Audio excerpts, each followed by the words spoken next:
Hi, my name is Sayce, and today I'll be presenting my research I've been conducting for the past year, which has culminated into my bachelor's essay, titled User-Centered Recommendation Systems for Open Source Software.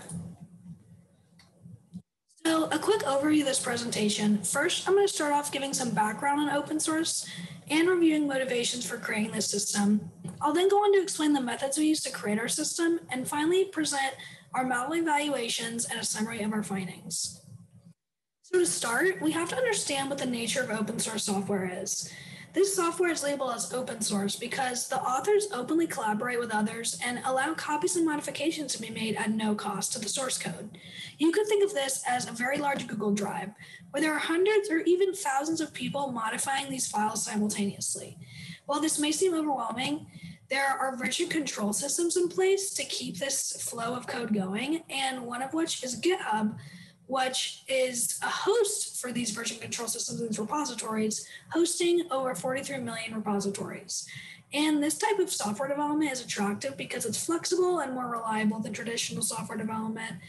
And while there's some organizational measures in place, it is a really loose organizational structure overall. And you would think with the high number of projects, it's an easy world for a developer to find one to contribute to. But in reality, it is a struggle to find one that fits all of your desired needs. First, you have to think, am I going to be motivated to work on this project in my free time? Is the community going to be supportive? Or is there even anything on the project that I can work on right now?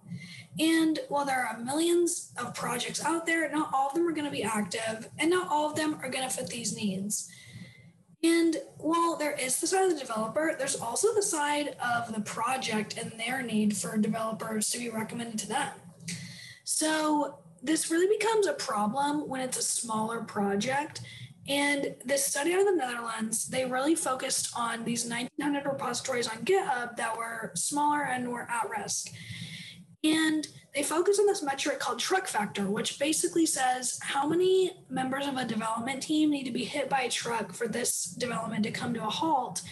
And they found that 82% of these projects had a truck factor of 2 or less.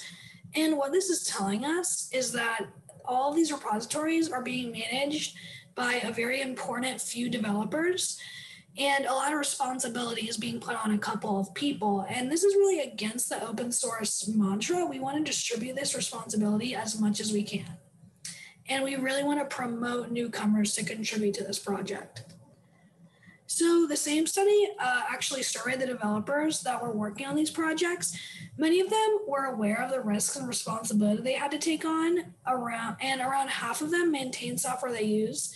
And this is worth noting because if developers are willing to take on the extra work, as long as there's clear communication, that's really good news for our at-risk projects. And a lot of the barriers they faced were surprisingly human in nature. If current maintainers are hostile to newcomers, or they fail to reply to messages or not friendly, it's really going to deter newcomers from joining, which is ultimately a loss for the project, not the developer. So as we've seen, recommendation systems are really everywhere. As a little overview, you have used them yourself. Netflix, they have a personalized screen for you. The movies you see are not the same as another. And you can explicitly interact with this recommendation system by, doing something like adding a movie to your list. Similarly, there can be implicit data taken from you. When you're on Amazon, let's say you're on Amazon and you're shopping for bow ties, and eventually you're going to have a section that looks like items based on your browsing history, and it's going to be all bow ties. And that's implicit data that Amazon's taking and recommending products similar to what you've seen. And just like these two companies, as well as Spotify, are presenting us with products as recommendations, we're going to be recommending open source projects for our developers to work on. So our recommender is going to be a hybrid, and we call it a hybrid because it's going to draw in multiple recommendation techniques into one. And ours is a combination of a knowledge-based system and a content-based system. Each of these have their strengths and weaknesses, but a combination can overcome those. And for our data source, we're actually going to be using the GitHub dataset of 1,900 projects that I mentioned earlier from a previous study. This was a really good compiled dataset and already had essential information on things like truck factor that we wanted to factor into our recommendation system. So our two main goals of this system is, yes, we do want to recommend relevant projects to the developers, but we also want to prioritize these at-risk projects and prevent total abandonment of this code.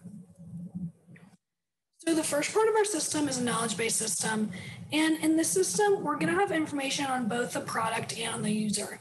And what we want to do is match attributes of the product with needs of the user. And in our case, our products are software projects and our users are developers. And we're going to gauge our developers' needs with 3 queries. And these are, we're going to ask them, what is your favorite coding language, the one you're most comfortable with? What is your experience level? And are you willing to, yes or no, aid in at-risk projects? And we ask these because we want to make the user comfortable and we want to gauge their experience level so we can also help the projects. We want to assign more experienced users to projects with less authors because they're more comfortable taking on more responsibility. Rather, a newcomer should have more authors and a more larger community to help them. So this is a nice little overview diagram of a knowledge recommender at work. As you can see, we take multiple inputs, our user's profile from our query, and our product features on our software projects, and combine them to make a final recommended ranked list of projects that the user should work on. So to move on, we now have our content-based system. And in this system, works a little different. We're not going to have much information on our user, but we're going to know a lot about the products. So let's ask ourselves, which products are most similar to each other? And if you use product A and product B is very similar, you're most likely going to enjoy product B. So what are we going to use to analyze the similarity of our projects? We're going to use project descriptions, which are, just small paragraph summaries of what the project does and how do you use it. And so we are going to implement a TF-IDF algorithm, which is a term frequency inverse document frequency. This is essentially going to look at all the descriptions, look at each word and say, how important is this word to the overall corpus of documents? And so in this system, we're essentially going to give it a project title. It's going to perform this analysis, and it's going to give us back as output these recommended ranked items that are most similarly textual to the document, the other project. So we now have another diagram on the right. As you can see, there's a little difference. A collaborative filtering, we're going to compare users. We don't have users, so we're going to compare items. And as you see, if you like one item, you're probably going to like something similar to it. So here's our diagram of our final hybrid. Just as an overview, we are going to take our 3-question query, what do you like in a project, your language, and we're going to give it to our knowledge recommender, and it's going to produce 10 recommendations based on your query. And then we're going to pass those to the content-based system, and we're going to say, give us the 10 most similar projects based on the descriptions. And now we're left with 20 recommendations, and these are going to be combined and ranked based on size because, again, we want to prioritize at-risk projects. And these are going to be our final ranked recommendations for our user.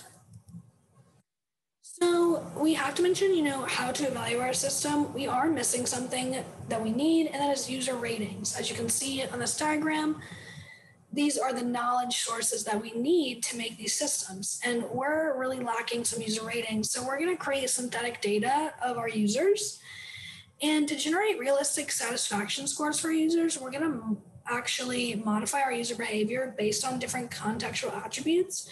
So in our case, we decided to make different experience level users rate projects differently. So newcomers are going to be more critical, sort of pessimists, you could say, and have a more lower skewed distribution of scores than more experienced users. We made this assumption because they're going to have higher needs, they're going to not be used to the environment, while more experienced users are sort of willing to work on anything. So to evaluate our model, we use a train test split model, and this method of evaluation, essentially, yes, it splits your set of data into training and testing data. And what you need to know is essentially a training data, we are creating our model. We are saying, here is the user's inputs, and here's the resulting satisfaction. Fit your model to this data. Once we fit our model, we're going to test our model by asking it to make predictions and hiding the actual scores. So this table on the right is displaying these statistical accuracy metrics, which is essentially comparing the actual versus predicted scores. And as you can see, the lower the value, the better we are because we have less error. And all of these 3 metrics show this in different ways. And as you can see, we did different ratios of training and testing models. And this is good just to gauge how a different split can affect a model. As you can see, our 70-30 split did a little better than our 50-50, and our 80-20 did a little better than our 70-30 in times. So to continue our evaluation, there's another way to evaluate systems like this, and it's decision accuracy metrics. And these are more like how relevant and how quality of these recommendations are to these developers. And we have another table here showing our different ratios of training and testing models. And the important metric here is the F1 score, which is essentially a weighted average of precision and recall. And on the right here, we also have an ROC curve, which is plotting our false positive rate to our true positive rate. And this is essentially telling us, how well our model is at classifying between 2 groups, where the dotted line in the middle is a random group. As you can see, our curve is quite above that and is very good. And is showing us that our model is performing relatively well.